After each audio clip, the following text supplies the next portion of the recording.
और इस सम्मेलन में इस बिल के बारे में महिलाओं से और भी जो चीज़ों की चर्चाएं हैं, महिलाओं की विशेष रूप से जो भाजपा कार्य कर रही है और महिलाओं की आवाज़ सुनना, महिलाओं के बारे में उनसे उनकी चीज़ों के बारे में राय लेना, उस पर ये सम्मेलन किया जाएगा। लक्ष्मी गार्डन में सम्मेलन है और तकरीबन हम 2 बजे दोपहर में इसको करेंगे 13 तारीख को। और हमारे वहाँ स्टेट से, उत्तर प्रदेश सरकार से आदरणीय कोई ना कोई मंत्री जी इस सम्मेलन को संबोधन करने आए।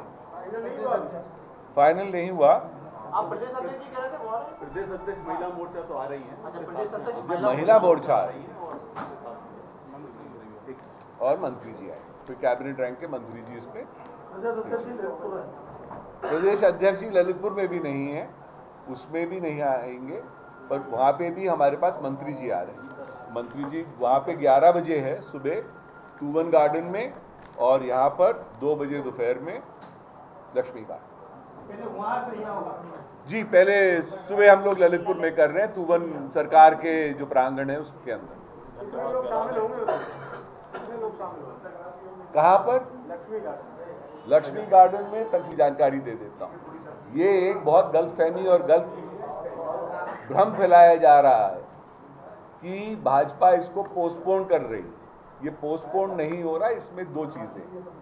पहली चीज़ ये है कि ये कॉन्स्टिट्यूशनल अमेंडमेंट बिल है, जहाँ कॉन्स्टिट्यूशन को अमेंडमेंट किया गया, और ये बिल हम सारे स्टेट्स में भी पारित करेंगे। ये सारी की सारी स्टेट असेंबलीज में पारित होगा। हम सेंटर्स अगर चेंज करते हैं तो जो स्टेट्स की गवर्नमेंट है, सारी गवर्नमेंटें हमारी नहीं है, उनको भी इसको बिल को पारित करना पड़ेगा।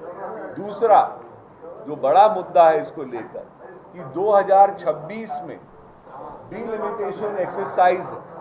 डीलिमिटेशन एक्सरसाइज में पूरे के पूरे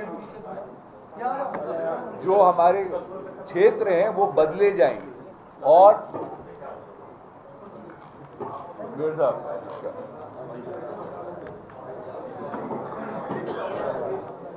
तभी इस डीलिमिटेशन एक्सरसाइज में महिलाओं के लिए आरक्षण किया जा सकता है। उससे पहले अगर अभी कराया जाता, क्योंकि ये चुनाव था, एक ये जो 4 स्टेट्स चुनाव में जा रहे हैं इनकी असेंबलीज नहीं पास कर पाती इतने समय तक।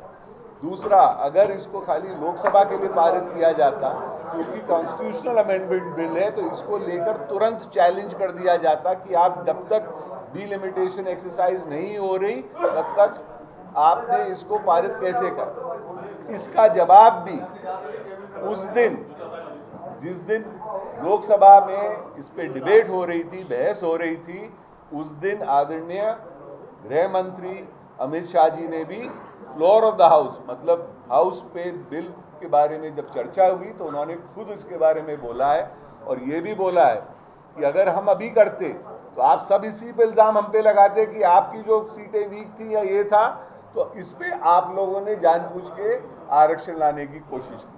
तो ये सरकार का काम नहीं है, ये इलेक्शन कमीशन और जो डीलिमिटेशन का कमीशन बनेगा हिंदुस्तान में, जो 2026 में होना जरूरी है, उस समय ही पारित होगा। नहीं तो ये सुप्रीम कोर्ट से स्टे ला के रख दिया होता, और फिर वही की वही चीज़ अगले 5-6 साल तक ठंडे बस्ते में चली गई। अगर कानून को